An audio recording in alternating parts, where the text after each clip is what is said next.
날마다 행복한 묵상 말씀 나누기 시간입니다. 우리는 어제 요한복음 4장 43절에서 54절을 통해서 내 아들이 살아있다, 예수님이 행하신 두 번째 표적에 대해서 같이 살펴보았습니다.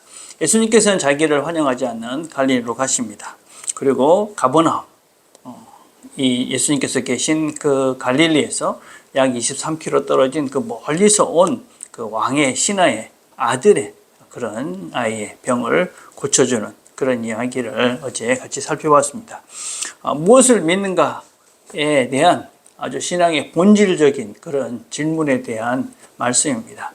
우리는 기적과 표적을 믿는가, 아니면 예수 그리스도 그분 자체를 믿는가 하는 것입니다. 그분이 우리에게 무엇을 해주기 때문에, 그분이 우리에게 병을 고쳐주고 뭐 좋은 것을 주고 이렇기 때문에 믿는가, 아니면 그분 하나님, 그분을 믿는가.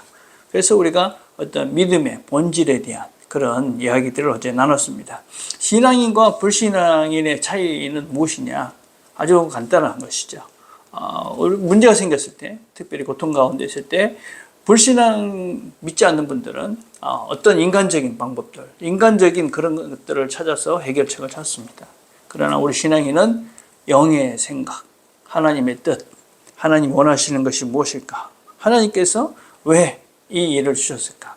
또 하나님께서 또 그 일을 주셨기 때문에 하나님께서 또 선한 것을 주실 것이다. 그래 믿고 하나님 그분을 믿고 우리가 이 길을 가는 것이죠. 그래 그분은 우리를 살리시는 분이기 때문에 결국은 우리를 살리시고 회복시키시고 생명의 길을 걷게 하실 것이다.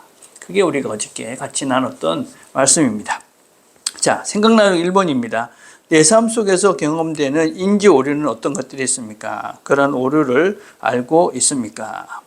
우리가 사실은 살면서 안다고 하지만 모르는 것들이 참 많죠. 우리가 아는 지식이 있고 또 알지만 모르지만 안다고 생각하는 그런 것들도 물론 있습니다. 또 내가 모르는 것을 이건 난 모른다 이런 걸 아는 것도 있죠. 그런데 정말 우리가 살면서 많은 부분은 우리가 모르는 것도 모르는 그런 지식도 아주 많다는 것입니다. 그리고 내가 알고 있지만 사실은 그게 바르지 못한 인지, 안다는 것에 대한 오류도 상당히 많다. 그런 것들을 우리가 인지 오류라는 심리학 용어인데 몇 가지 이제 우리가 대표적인 케이스를 생각해 보면 무엇보다도 우리가 기억력 오류라는 것이 있습니다. 나는 확실히 맞다, 확실히 기억한다. 그런데 우리의 기억력이라는 것은 내가 환경에 따라서, 내 형편에 따라, 기분에 따라서 내 감정이 내가 만들어서 기억하는 것이지 사실 그대로 사진을 찍듯이 기억하는 것은 아니다 하는 것입니다. 우리의 기억력이 얼마나 부족하냐. 예를 들면 이런 실험을 했습니다. 사람들에게 15개의 그런 숫자를 쭉 불러주고 그 중에 10개 이상을 기억하는 사람이 얼마나 될까? 이런 실험을 했습니다. 많은 사람들이 10개쯤 나는 할 수 있을 것 같아. 근데 막상 실험을 해보니까 그 15개 중에 10개를 기억하는 사람이 0.1%, 1000명 중에 1명밖에 되지 않았습니다. 그래서 우리의 기억력이 다 옳다라고 우기는 것은 옳지 않다. 그래서 여러분 꼭 중요한 것은 기록을 해야 되는 거죠. 그래서 우리 기억력 오류가 있다. 두 번째는 사후 해석 편향이라는 것이 있습니다. 쉽게 얘기해서 내 그럴 줄 알았어.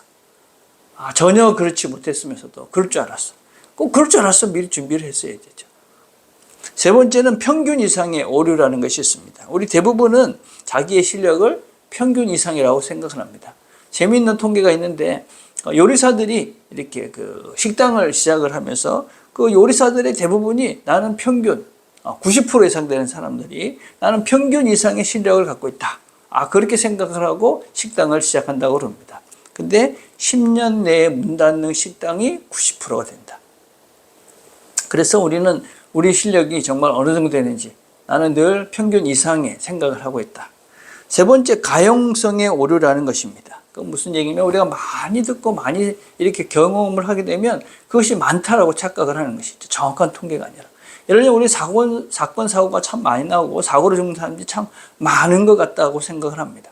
근데 실제로 통계를 보면 이런 사고로 죽는 사람과 병으로 죽는 사람들의 차이는 16배, 대부분의 사람들은 그냥 병으로 돌아가시는 겁니다. 사고로 죽는 사람은 그렇게 많지 않죠. 근데 우리가 텔레비전 내 사고 소식을 들으니까 사고로 죽는 사람들이 엄청 많다. 심장마비로 죽는 사람들이 사고로 죽는 사람보다 11배가 많다. 그래서 이런 것들을 우리가 가용성에 오르라고 많이 우리가 들으니까 우리가 착각을 한다는 것이죠. 특별히 진짜 큰 문제는 확증 편향의 오류입니다. 그것은 무엇이냐면 내가 맞다 하는 것을 무조건 맞다고. 그래서 그런 정보만 보고 그런 생각만 하고. 그래서 무조건 나와 다른 사람, 다른 생각을 하는 사람은 무조건 틀렸다고 하고.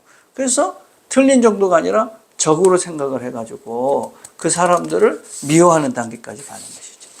그래서 이런 오류에 빠지지 않기 위해서는 내가 여전히 모르는 것이 많다. 우리 모두는 다 모르는 것이 있다.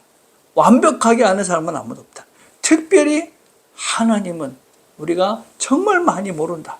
겸손하게 하나님을 배워가는데 열심을 하지 않으면 우리는 이런 인지 오류나 또 부분적인 하나님을 전부라고 착각을 해서 함부로 다른 사람을 정죄하는 그런 실수를 저지를 수 있는 것이죠. 우리 모두는 다 인주 오류적 성향이 있다. 우리가 죄인이다. 자, 2번입니다. 왕의 신하는 어떠한 믿음이 있었던 것 같습니까? 왕의 신하는 예수님께서 고쳐주실 거라고 믿고 왔습니다. 그리고 예수님께서 자기 아이가 있는 그 가버나움까지 오셔서 손을 얹고 이렇게 해야지 나을 거라고 생각을 하고 처음에 왔습니다. 예수님께 간청을 합니다. 예수님께서 내 아이가 낳았다. 그러니까 바로 돌아가서 그 아이가 살아난 것을 확인합니다. 주의 말씀을 믿은 것이죠. 그건 그분 자체를 믿었다는 것입니다. 그분 자체를 믿는 것이 중요한 것이죠. 주의 말씀을 믿는 것입니다. 그분을 믿는다는 것은 그분의 말씀을 믿는 것이고 그분의 말씀을 믿는다는 것은 그분을 믿는 것이다 라고 할 수가 있습니다. 예수님께서 우리에게 하신 말씀을 믿는 것이 바로 하나님을 믿는 것이다. 그 믿음이 뭐냐? 히브리서 11장 1절 이렇게 말하죠. 믿음은 우리가 바라는 것들을 보증해주고 볼 수 없는 것들을 확증해 줍니다. 바라는 것을 우리가 그래 확증하는 것이죠. 우리가 하나님께서 우리에게 약속해 주신 많은 약속들이 있습니다. 그 약속을 우리가 믿는 것입니다. 그리고 확신하는 것입니다. 그 길로 갈 것이다. 하나님께서 우리를 사랑하셨다. 그래서 그분이 우리를 이 땅에서 영원한 하늘나라까지 이르기 위해서 이 땅에 오셔서 우리에게 그 하늘길을 열어놓으시고 우리가 이 땅을 살면서 복된 걸음을 걸어갈 수 있도록 그분이 친히 우리의 그 길을 보여주셨다. 그래서 우리는 그 길을 보고 그 길을 따라간다. 그래서 우리의 믿음은 우리가 바라는 그 천국을 바라보며 영원한 길을 바라보며 진리를 바라보며 참된 복을 바라보면서 그분을 따라가면서 우리가 볼 수 없는 내일이지만 그런 확신을 가지고 살아가는 것이다 라고 할 수 있습니다. 그래서 오늘도 하나님께서 우리에게 하나님께서 원하시는 선한 길을 열어놓으십니다. 그 길을 기도하시면서 또 감사하시면서 기뻐하시면서 그 길을 잘 따라가는 저와 여러분 되기를, 그래서 생명과 평안을 누려가는 저와 여러분 되기를 간절히 바라겠습니다. 기도하겠습니다. 하나님 감사합니다. 오늘도 함께 말씀을 들었습니다. 들은 말씀을 우리가 잘 기억하고 이 한 주도 우리와 함께 하시는 또 우리를 사랑하시는 주님을 믿는 믿음으로 우리의 상황들 속에서 상황에 빠지는 것이 아니라 주님과 함께 평안을 누려가는 우리 모두가 되도록 은혜를 베풀어 주시옵소서. 예수님의 이름으로 기도드립니다. 아멘.